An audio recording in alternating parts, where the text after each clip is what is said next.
Hola, muy buenas tardes. La Sociedad Antioqueña de Ingenieros y Arquitectos SAI les da la más cordial bienvenida a un nuevo martes de la SAI en este 2024, un espacio donde convergen el conocimiento, el aprendizaje y también las buenas prácticas. Agradecemos a SICA, nuestro patrocinador y también quien hace posible este espacio. Yo soy Carolina Madrid y me da gusto presentarles la temática que desarrollaremos hoy en Martes de la SAI a cargo del representante a la Cámara por Antioquia, Hernán Cadavid Márquez. Y antes de entrar en materia, los queremos invitar a nuestro próximo seminario sobre generación de energía, seguridad e independencia energética, que tendrá lugar los días 15, 16 y 17 de mayo, también en el auditorio de la Cámara Colombiana de la Infraestructura. Para más información pueden ingresar a nuestro sitio web www.sai.org.co y reservar su cupo. Gracias entonces a todas las personas que se están conectando y para dar inicio a este maravilloso espacio, les cuento que la conferencia que tendremos hoy estará a cargo del representante a la Cámara por Antioquia, Hernán Darío Cadavid Márquez. Él es abogado de la Universidad de Medellín, especialista en Derecho Público y Acciones Constitucionales de la misma universidad. Además, cursó una maestría en Derechos Humanos, Derecho Internacional Humanitario y Estudio de los Conflictos Armados en la Escuela Superior de Guerra. Ha sido además asesor legislativo en el Senado de la República, director jurídico de la Oficina del Alto Comisionado para la Paz de la Presidencia de la República y ha sido vocero también autorizado para el Partido del Centro Democrático durante los diálogos de La Habana en Cuba en el año 2016. Ha sido profesor invitado en distintas universidades como la Universidad de Medellín, la Universidad Autónoma, Universidad de Antioquia, Escuela Superior de Administración Pública, entre otros. Además, ha sido panelista y columnista en medios de comunicación a nivel nacional. Le damos entonces la más cordial bienvenida al representante Cadavid. Adelante. Que entro en deuda con esa presentación porque no es nuestra pretensión, básicamente es poder compartir con ustedes un espacio que agradezco mucho, que además me siento muy honrado que una asociación de estas características en Antioquia y lo que le ha aportado durante tantos años al desarrollo de este departamento y del país haya tenido la decisión de permitirme estos minutos para conversar sobre unos temas donde seguramente todos tenemos visiones y aproximaciones, porque tampoco vamos a pararnos en la tribuna de la verdad simplemente a decir qué es cierto o qué no es, pero sí queremos hacer una aproximación desde lo que hemos vivido en el Congreso, desde lo que hemos recogido en la conversación con todos los sectores del país, los sectores generadores de empleo, los trabajadores, los usuarios, todas las personas que han tenido en este momento de país una inquietud sobre lo que allí está sucediendo. Voy a empezar, Luis Oliverio, con ese agradecimiento a usted, ese honor que así lo considero, y un saludo muy especial al doctor Juan Gómez Martínez de mi parte, quienes tenemos un camino en la vida política apenas inicial. Tenemos, por supuesto, referentes, y el doctor Juan Gómez es uno de ellos, y él sabe que ya la vida nos ha permitido unas oportunidades de ir resolviendo problemas. Más él me lo resolvió a mí que yo a él, pero ahí estamos, doctor Juan, y muchas gracias. Aquí hay varios temas por decir, de una manera rápida me voy a correr. Luis Eduardo, ¿dónde está? Luis Eduardo Gómez. Luis Eduardo, amigo, muchas gracias por estar aquí. Y vamos simplemente a aproximar esto en unos minutos de la siguiente manera. Si a uno le preguntaran hoy cuál es la sensación o el sentimiento, Nicolás, muchas gracias por supuesto también, cuál es la sensación y el sentimiento que tienen los colombianos en este momento, se define en una sola palabra que se llama incertidumbre. Cuando usted se encuentra con una persona en un avión, le preguntan a uno, Hernán, ¿y qué va a pasar? Sea empresario, sea inversionista, sea trabajador. Cuando usted habla con un gremio, le preguntan, ¿y para dónde va el país? Y cuando uno tiene la posibilidad de ir observando por dónde están conduciendo los destinos de Colombia, resulta que a partir de la entrada en vigencia del gobierno Petro, el país está, digamos, en un devaneo sobre la inestabilidad y la debilidad institucional. Y alguien dirá que eso es un concepto muy gaseoso, que eso no pareciera tener tanta implicación, pero la tiene y toda. Lo que nosotros venimos enfrentando es, por supuesto, el desafío desde la institución de la Presidencia de la República a todos los demás estamentos públicos y privados del país. Cuando nosotros encontramos un gobierno que no va a encontrar punto medio, que lo que está diciendo aquí es o se adhieren a mi visión o no sirve, o se adhieren a nuestra visión o no funciona, o se adhieren a nuestra visión y respetan lo que queremos hacer aun cuando vulneremos la ley o nos van a dar un golpe de Estado, es un desafío institucional. Cuando la Corte Suprema de Justicia toma una decisión o determina un pronunciamiento y desde la Presidencia de la República le dicen golpe de Estado, es una debilidad institucional y un ataque institucional. Cuando el Consejo de Estado ha tomado decisiones como máxima autoridad de la justicia contencioso administrativo, declarando la nulidad sobre curules o nombramientos o elecciones como las del señor Roy Barreras y compañía, y toma la decisión en derecho, y dice el Consejo de Estado que está aplicado a derecho, pero desde el gobierno viene una respuesta y dice golpe de Estado, es una debilidad institucional. Lo más cruel, digamos, lo más fuerte, ha tenido que ver con los últimos hechos de hace pocos días, cuando se está dando un transcurso normal, un desempeño y un desarrollo normal de la elección de fiscal general de la Nación, pero tenemos el Palacio de Justicia con la connotación que ello implica, rodeado de banderas del M-19 diciéndole, o usted define fiscal, o este país lo frenamos y lo incendiamos. Por fortuna han perdido influencia en las calles, pero el llamado fue a rodear la justicia no para bien, sino a rodearla para mal, a rodearla para intimidarla, que fue lo que tuvimos que ir a evidenciar ante la OEA la semana anterior con un grupo de compañeros, que fue la cita que le tuvimos que pedir al secretario Almagro allá en la ciudad de Washington, porque tenían una concepción de que al gobierno lo iban a tumbar y que lo íbamos a tumbar nosotros, y que lo que había sucedido en el marco de la Corte no era más que una escaramuza, que ahí no había ningún riesgo institucional.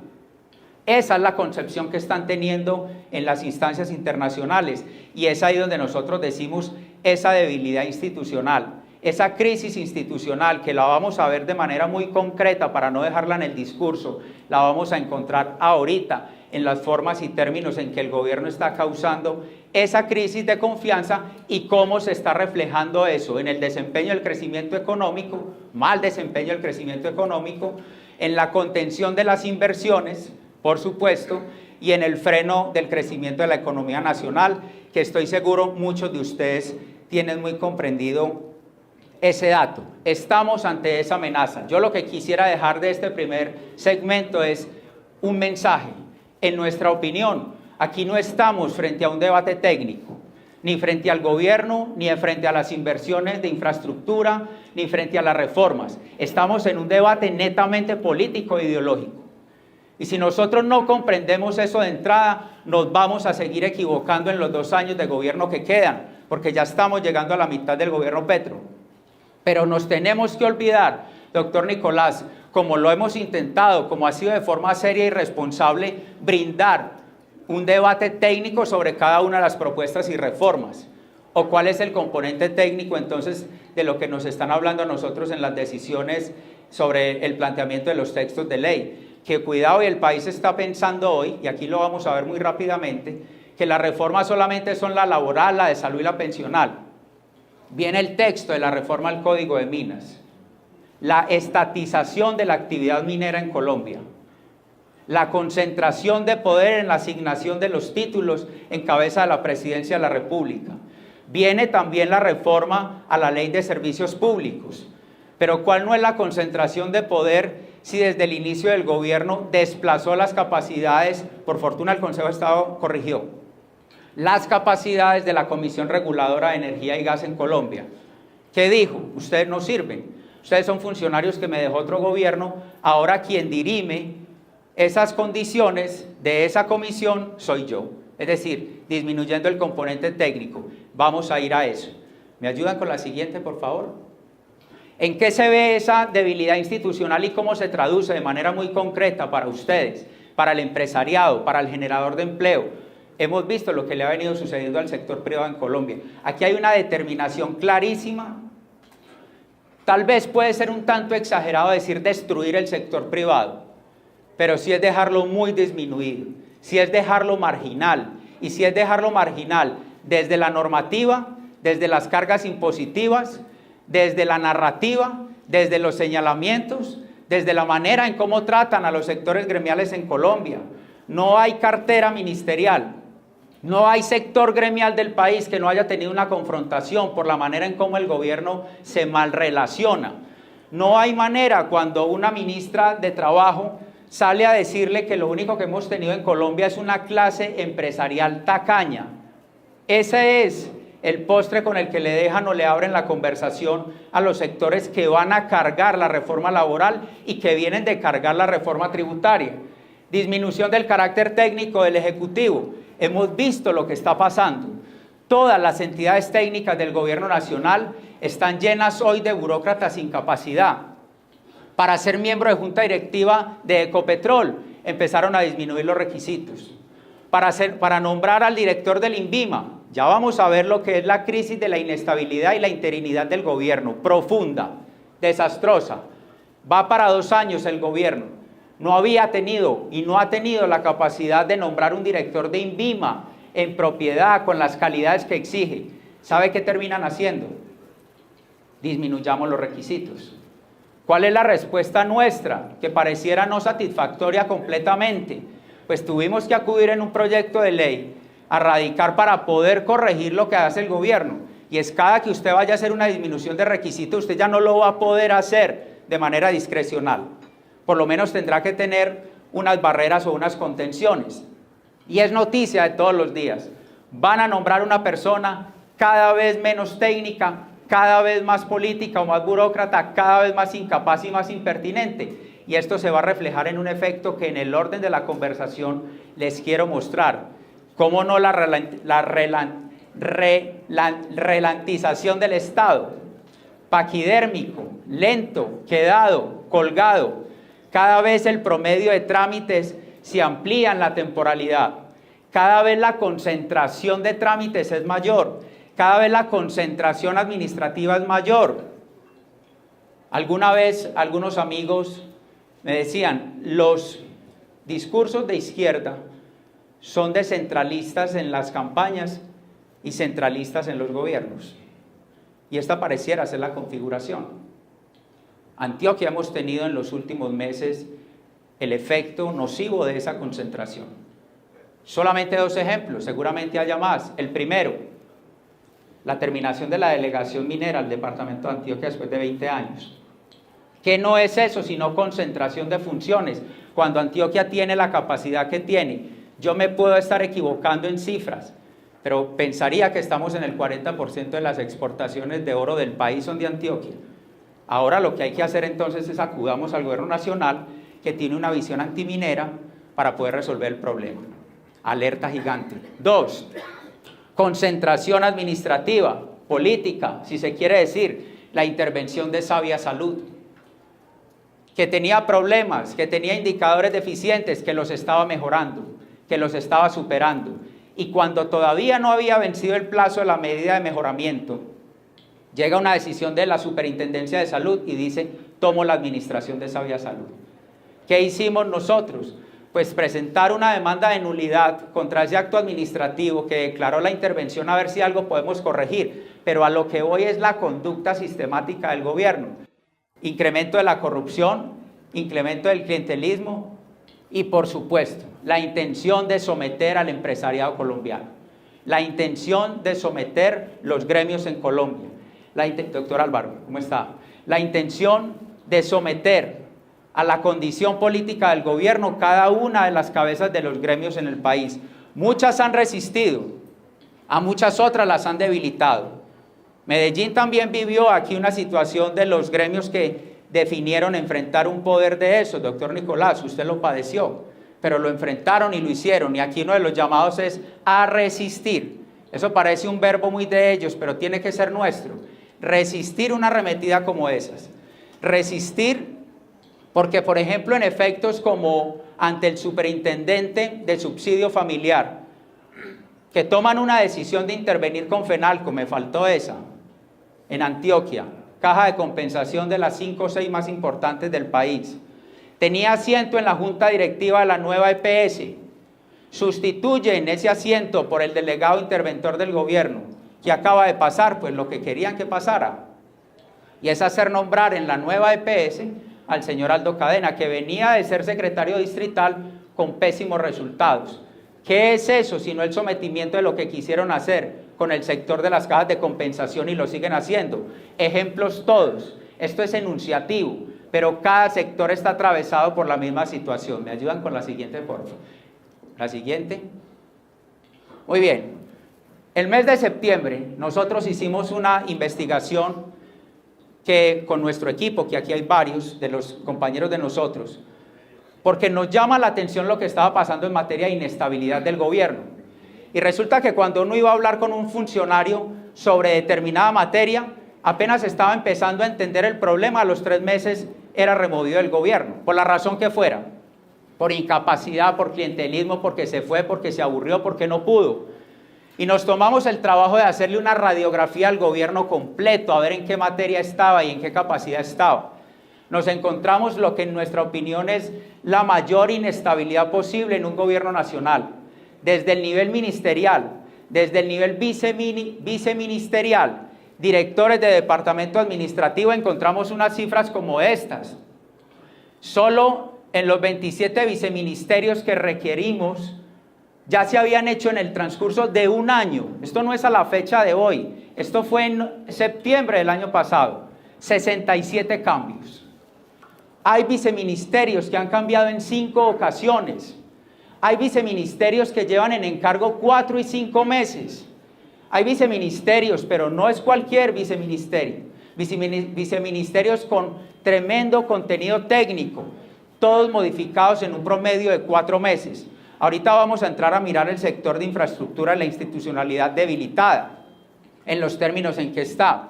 Pero si vamos a hablar de las instituciones principales, el mismo fenómeno está sufriendo el INVIAS, el mismo fenómeno sufre la ANI, el mismo fenómeno sufre la Agencia Nacional de Minería.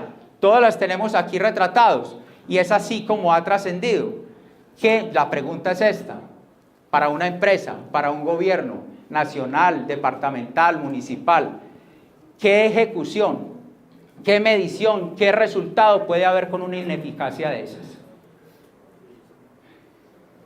las vías de Antioquia.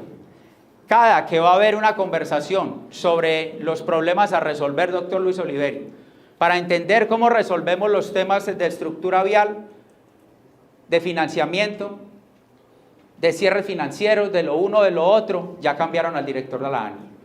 Cuando le vamos a explicar el fenómeno y el problema de lo que está pasando con las vías Pacífico 1, 2, ya cambiaron al director del INVIAS. Ese es el problema que tiene el país hoy. Es así como estamos hoy acá. Mi coronel, no muy distinto en lo que está pasando en las fuerzas militares, que quiero hacer un reconocimiento a usted y decir que también nos inquieta mucho que en lo que va del gobierno han sido removidos más de 50 altos oficiales entre las Fuerzas Armadas y la policía. La siguiente, por favor.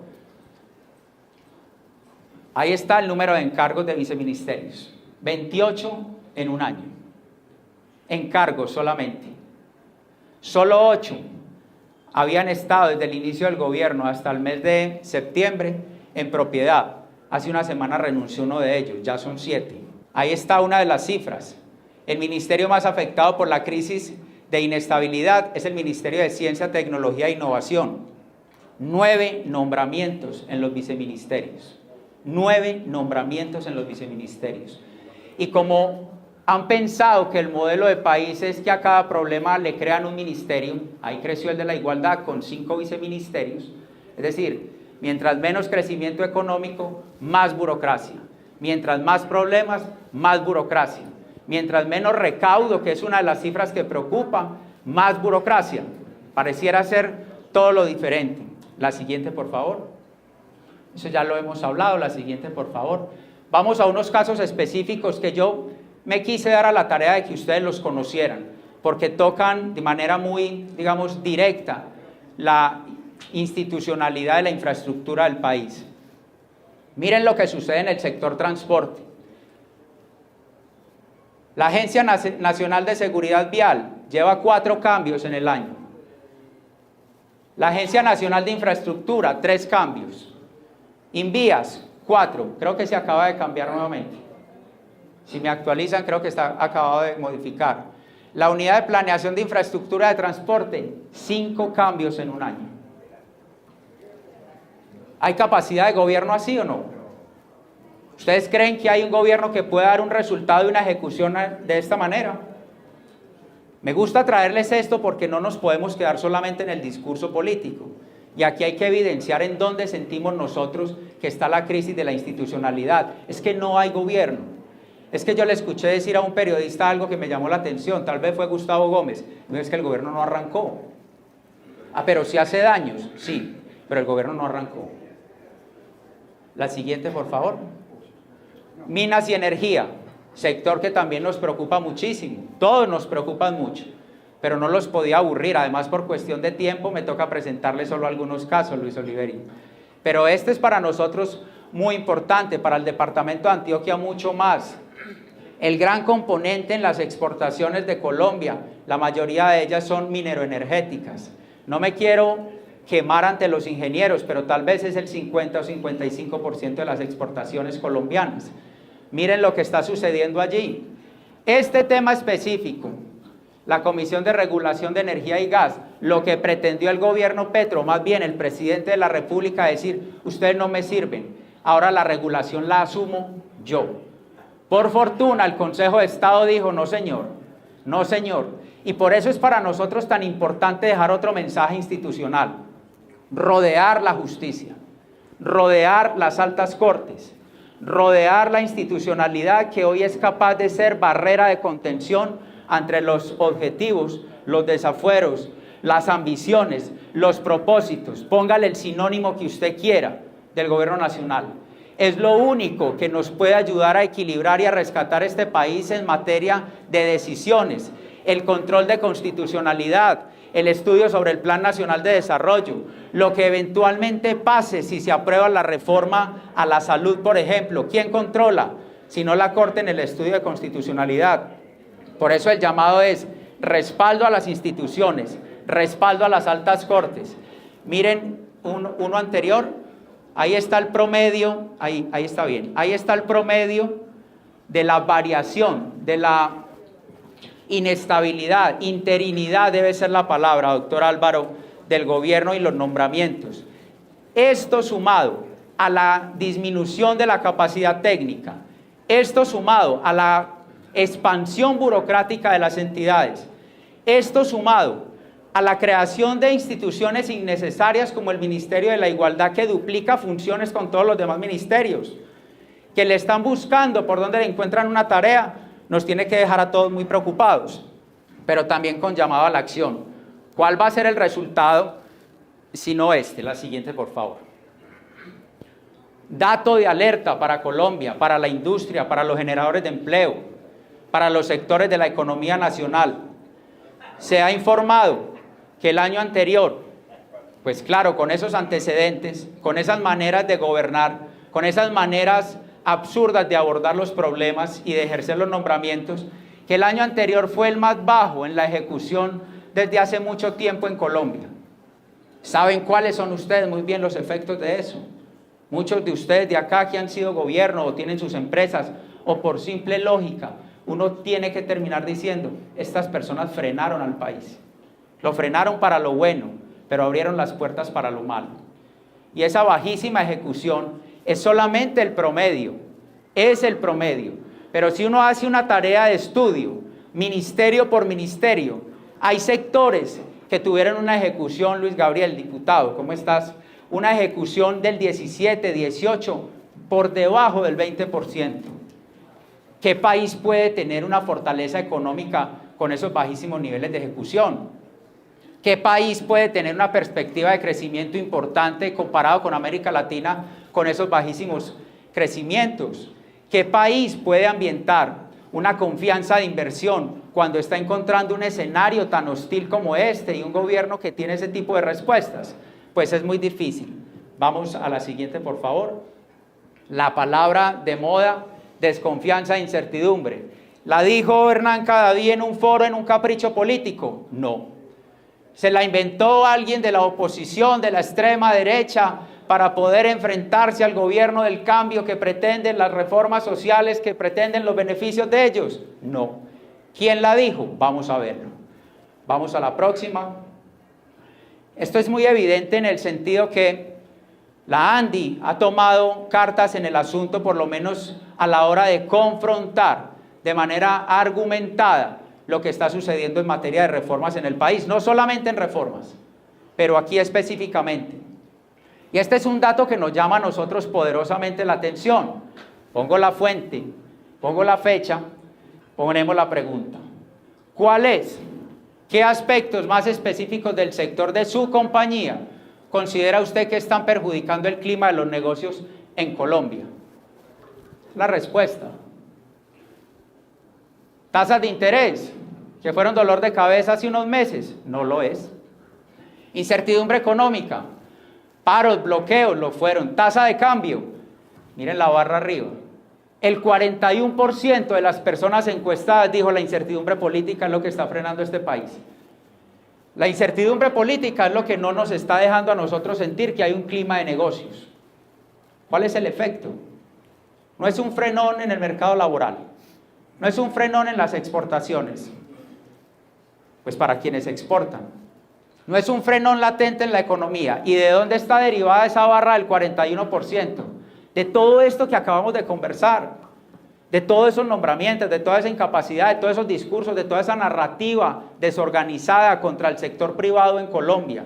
No nos llamemos a engaños. Si a mí me preguntaran hoy aquí, ¿usted cree que hay un sesgo contra la empresa del sector privado en Colombia por parte del gobierno? Sí, sí lo hay.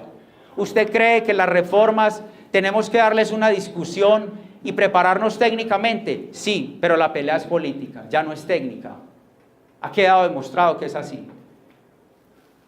La siguiente, por favor. ¿Qué aspectos más específicos del sector de su compañía considera perjudicarán el desempeño del año 2024? Estamos en febrero 22 del 24. Llevamos mes 20 días del 2024. Miren la respuesta nuevamente. ¿Qué barra se dispara? No es la reforma a la salud, no es factores climáticos, no es la inseguridad, aun cuando debería ser la inseguridad también. La respuesta que están dando los empresarios, el sector privado, los inversionistas, ¿Es cuál? La incertidumbre política nuevamente. ¿Qué es lo contrario a la incertidumbre política? ¿Qué es lo contrario a la incertidumbre? Preguntaría uno. La confianza, la estabilidad, la certidumbre. ¿Cómo la logramos en materia política? ¿Cómo la trabajamos para que esto no se quede solamente en un diagnóstico de lo que está sucediendo en el país y una recolección de cifras? ¿Cuál es la responsabilidad o la capacidad que tendríamos nosotros en este entorno nuestro de empezar a desmontar esa incertidumbre política en el país? ¿Tenemos la capacidad o no? Yo siento que sí. Yo siento que sí. Pero yo sí creo que hay que hacer un llamado a la acción organizado. Y ese llamado a la acción organizado pretendo dejar solamente unos enunciados. Yo no vengo, digamos, con soluciones mágicas, no las tengo, las quisiera, las aplicaría. Pero vamos encontrando el punto en la conversación con todos los factores reales del país. ¿Cuál es el punto? ¿Cuál es la actitud empresarial que deberíamos tener? ¿Cuál es la actitud gremial que deberíamos tener? Esta mañana hicimos un recorrido aquí en las calles de Medellín, pequeño paréntesis, haciendo una campaña sobre los riesgos de las reformas. Viera cómo se acercaron los taxistas del acopio a preguntarnos, usted me hace el favor y me explica la reforma laboral. Con mucho gusto, señor, ¿qué le preocupa a usted la reforma laboral? Eso creo que debemos empezar a hacerlo. Hay que conversar, pero hay que actuar. Hay que conversar, pero hay que concientizar. Y hay que conversar con propósito, con organización, y creo que es una de las conclusiones en las que ya voy a entrar porque yo no quiero ser extenso ni mal faltado. Dificultades para el desarrollo de sus proyectos de inversión productiva. La ANDI encuentra que dice que las tasas de interés, creo que es un dato adicional. ¿Hay alguno más allí? Bueno, vamos a la siguiente, por favor, porque yo no puedo cerrar esta conversación sin hacer solamente una mención. No vamos a entrar, excepto que se quiera por el auditorio, pero no vamos a entrar en un detalle sobre cada una de las reformas. Hoy hay un propósito político, un empeño político del gobierno nacional, y ha puesto, como diríamos nosotros coloquialmente, toda la carne en el asador, burocráticamente hablando, políticamente hablando, de todas las formas posibles, para hacer aprobar 3 reformas fundamentales para ellos: salud, laboral, pensión. Cada una de ellas con un discurso social al que hay que revisar muy bien en dónde cabe la posibilidad de que se necesite una mejora. Nosotros no podemos negarnos a eso. Por eso nosotros, o por lo menos de parte nuestra, estamos diciendo eso. Ojo con la reforma, no estamos diciendo de entrada no a las reformas. Hay algo que corregir, hay algo que corregir. ¿Hay algo que trabajar? Pues seguramente muchos de estos temas no tengan que pasar por el Congreso de la República. Muchas de estas implementaciones no tengan que tener el desmonte del sistema de salud. Muchas de estas, es decir, para yo desarrollar un modelo de salud preventivo, no tengo que ir a acabar la CPS ni desmontar lo que está funcionando hace 30 años, ¿o sí? Creería que no. Pero aquí sí es donde más nosotros sentimos, se acelera, se profundiza el sesgo antiempresa en Colombia, en las reformas que propone el gobierno. Ya hemos hablado y hemos conocido el desmonte de las CPS, que las cambian por un nombre que se llaman gestoras de vida y salud, que dicen que no las están acabando, pero por consecuencia les están abriendo la puerta de atrás para decirle, usted no va a salir por acá, no la voy a matar por acá, pero la va a dejar salir caminando por acá por detrás. Lo desmontan.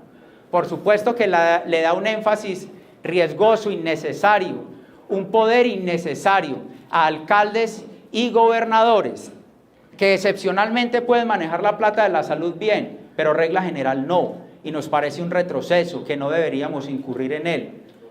Va a matarla también por el mecanismo de no acceder o no permitir los recursos y el flujo de recursos necesarios. Yo simplemente quise poner aquí un poquito, un fragmentico del riesgo con la reforma a la salud. Las EPS dicen, yo ya no puedo más.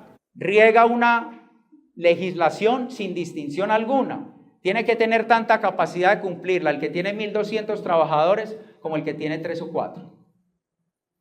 Entendido tenemos nosotros, doctor Nicolás, que el 90% de la empresa en Colombia es pequeña y mediana, es decir, con dificultades para poder cumplir una serie de cargas que le va a implementar la reforma laboral. La rigidez que está incorporando en los tipos de contratos, ese primero es de lo que más nos preocupa. el vencimiento del término fijo del contrato de trabajo como causal para terminar a término fijo, la judicialización, si se quiere decir así, de la relación empleador-trabajador, la estabilidad laboral reforzada excedida, en nuestra opinión, va a hacer que cada vez sea más difícil usted poder tomar una decisión sobre un despido de un trabajador. Usted se va a pegar, como diríamos nosotros coloquialmente, la encartada del mundo. Pero entonces pongámonos al otro lado. Ustedes dirán, no, es que ustedes solamente hablan en pro empresa. Ustedes no solamente defienden a los ricos. Ustedes no defienden a los trabajadores. Ojo con esa alerta. Porque por esa vía, a lo que están invitando primero a la pequeña empresa es o a la informalidad o al cierre. La pequeña empresa no es capaz de cumplirle a usted con esas condiciones adicionales a las que hoy ya existen. Le cierra la empresa o se va a la informalidad. O le dirá al trabajador en el barrio, en el municipio, yo no le puedo pagar el mínimo, venga y le pongo una parte, pues no diga nada. No es eso informalidad. No es precisamente de ahí de donde queremos sacar al país para formalizarlo. No es donde tendríamos que estar hablando de una legislación flexible para quienes se están incorporando como pequeñas y medianas empresas. O estamos mirando nosotros el país que no es, que creo que no es así y espero que no sea así. Nos preocupa básicamente eso. Se presume la existencia, por ejemplo, de los contratos de trabajo agropecuario. Eso en la letra suena muy bien. Vaya, estime usted eso en una vereda de Colombia.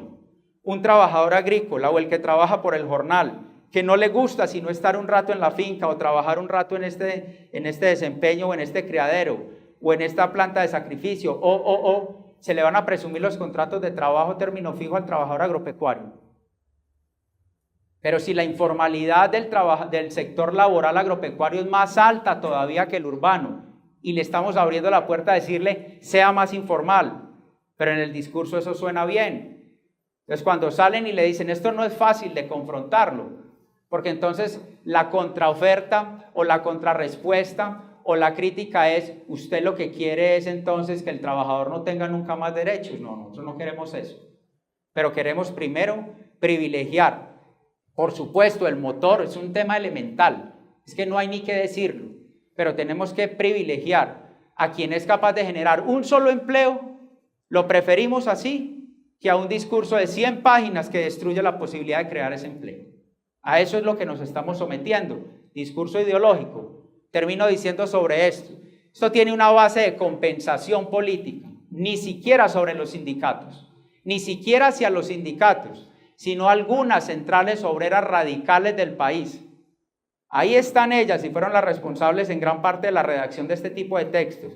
Nos preocupa mucho, por supuesto, gran inestabilidad. Y lo siguiente, la reforma pensional, que pareciera ser en la opinión pública lo que menos resistencia tiene. Uno no ve, digamos, una gran movilización en la calle diciendo y la reforma, la pensional hay que tumbarla y la reforma pensional me va a afectar. Pero aquí hay unos elementos que nos preocupan mucho a nosotros. Primero, en el fondo político sin hacer comentarios activistas. Pero todo el reflejo, después de uno estudiar la reforma pensional, deja una conclusión. Quieren hacer trasladar a la fuerza la plata del ahorro en los fondos privados para pasarla obligatoriamente a Colpensiones. Eso buscará liberar una caja de presupuesto general de la nación que el Estado tiene que incorporar año a año. Y eso se tendrá que ir seguramente, esa plata ya entre comillas ahorrada, al gasto público. ¿Cuál? ¿El de pagar por no matar o cuál? Subsidio indiscriminado, subsidio dirigido para la campaña política, subsidio a la primera línea. Mientras tanto, el ahorro de los colombianos, ¿en dónde queda? Las preocupaciones son mayores, más lo que representa en la estabilidad financiera del país, la sostenibilidad de los fondos privados. Nos preocupa y mucho. Quiero decir rápidamente, y con esto yo voy a cerrar, para el estado actual del trámite de cada una y no nos quedemos solamente como que esto debería ser y no va a ser. Primero, la reforma a la salud recibió 2 debates en la Cámara de Representantes. El gobierno pensaba que la podía aprobar para junio del año anterior. Va a empezar apenas el trámite en el Senado de la República. Tiene que pasar por la Comisión Séptima del Senado de la República. Y si pasa, ojalá que no, pues se irá para la plenaria del Senado. Y si pasa la plenaria del Senado, ojalá que no, pero si pasa la plenaria del Senado, le quedará el control de constitucionalidad, evidentemente ante la Corte Constitucional. Y si pasara el control de constitucionalidad en ese tramo, en ese lapso, en ese estudio, que pensaríamos que no por todos los vicios de forma y fondo que ha tenido, pues dice que gran parte de los preceptos de la reforma a la salud se incorporarían en un plazo de 2 años. Estaríamos hablando ya casi de la salida del gobierno, por no decir que la salida. Estoy yéndome al extremo del escenario, pero el que queremos, en el que hay que trabajar, en el que hay que insistir, es en el de la Comisión Séptima. Ese es el inmediato, ese es el que tenemos. Ahí es donde tenemos unos congresistas que todos tenemos que vigilar y decirle usted cómo va a votar esto. De ahí depende la estabilidad del sistema de salud o no. Y ahí hay personas que se pueden abordar y que habrá que hacer ese trabajo. 2, la reforma laboral. Empieza, bueno, y una nota, ¿no? En la reforma a la salud tiene plazo de trámite hasta el mes de junio. Si en junio no se aprobaron los 2 debates, se hundió en el trámite. Que también intentaremos, digamos, aquí hay que aprenderles a ellos. Aquí hay que combinar todas las formas de lucha en ese sentido. Y si la dilación cabe para protegerle la salud a los colombianos, hay que hacerlo. Y que no se entienda nunca que cuando nosotros decimos que no a esa reforma, no estamos negando la necesidad de mejorar el sistema de salud. 2, la laboral en el trámite. La laboral en el trámite apenas empieza en la Comisión Séptima de la Cámara de Representantes. Es decir, de 4 debates va a avanzar el primero. Es decir, que este año se llevará al Congreso también el debate de la reforma laboral. No ha tenido el primer debate. Ahí está en la Cámara de Representantes. La reforma pensional está en el Senado de la República. De pronto eso es una cosa ahí confusa, que la Cámara, que usted, que el Senado, pero eso es lo que hay que buscar entender para comprender en dónde es que hay que dar esa pelea. En ese sentido, la pensional, hay cierto acuerdo con unos sectores, como les digo, yo no estoy diciendo que esté aprobada, pero pareciera que tiene menos implicación mediática. Hago 2 menciones que ya lo toqué al inicio de la conversación para que ustedes tengan la comprensión de los riesgos, por lo menos legislativos, que nos llegan. Hablamos de estas 3 reformas. Cuidado con la ley minera. No la quieren llamar Código de Minas porque quieren evitar la práctica de la consulta previa. Y ellos asumen que si se le denomina ley minera y no código, entonces ya no tendrán que hacer consulta previa, que es el instrumento sobre el cual ellos trabajan. ¿Cuánto tiempo me queda? Que ya de pronto 5 minutos, ya acabo. Esto se fue muy rápido para mí. Muchas gracias. 2 advertencias rápidas en reformas que le llegan al país. Estoy hablando solamente del tema Congreso en este instante. Queda la ley minera, que lo acabamos de mencionar, la discrecionalidad del poder presidencial para la adjudicación de títulos. No quieren la minería, no la necesitan. Quieren eliminar al sector privado, como en todo, ¿no? Como en la salud, como en las demás, como en las pensiones. Aquí también expulsar al sector privado de la actividad minera, concentrarlo en la burocracia lenta del gobierno nacional, crear una empresa que denominarán Ecominerales para concentrar toda la capacidad en ellos. Alerta sobre alerta para el territorio nuestro antioqueño, que como lo decíamos ahorita tiene una gran participación en la actividad minera y ya recibimos el primer golpe con la eliminación de la delegación. 2, la reforma a la ley de los servicios públicos. Nos preocupa y mucho, nos preocupa y demasiado. Quieren por esa vía. Yo tengo como de esos pensamientos que a uno se le atraviesan, un miedo, no es una inquietud, es miedo, con una revancha política del gobierno nacional sobre empresas públicas de Medellín. Porque lo que no han podido lograr por la vía de la norma y lo que no han podido lograr por la vía política, o donde perdieron y cedieron terreno, lo están haciendo por la vía reglamentaria y por la vía de las superintendencias. Entonces alguien me dirá, ay, pero ¿y cuál es la causal de intervención de empresas públicas de Medellín? Y yo preguntaría, ay, ¿cuál es la causal de intervención de Sabia Salud? Fue muy clara. ¿Y cuál es la causal de intervención de Confenalco? Es explícita. De aquí a que nosotros rebatamos jurídicamente si había causal o no, se nos fue un año. Me da mucho miedo la revancha política por parte de las superintendencias, porque ellos están actuando o por ese carril, casi que este es el carril legislativo. Si esto no avanza, avancemos por acá, doctor Juan Gómez, con las reglamentaciones. Y si eso no nos avanza, soltemos decisiones de superintendencias justificándolo en la vigilancia y control y neutralicemos regiones. Eso creemos que es una alerta para nosotros muy grande. Les dejo planteados esos escenarios. Finalmente, sí, Hernán, todo eso está más o menos claro.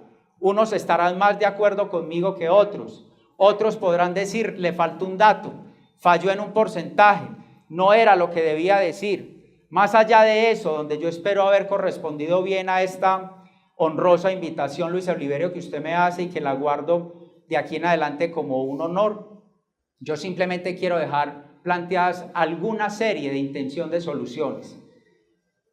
La primera, si se desordena cualquier organización, estamos perdidos. Pero si no se ordena el sector empresarial en Colombia, estamos acabados. Si no se solidarizan los sectores gremiales del país, si no se organizan en una estrategia de litigio, de confrontación jurídica, de enfrentar esas decisiones y esas resoluciones, de anticiparnos en los comentarios a los proyectos de decreto que se publican en las páginas y que así pudimos, por fortuna, controlar el daño que pretendían hacer en el suroeste antioqueño con esa regulación del Ministerio de Ambiente, estamos perdidos.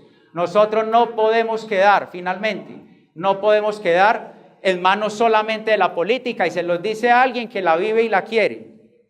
Pero si pasan cosas como las de ayer o de antier, que estamos dando todo el país una pelea y hacen un nombramiento de un ministerio, entonces quedamos en el aire con la pelea sobre la reforma porque entregaron un ministerio a un partido político.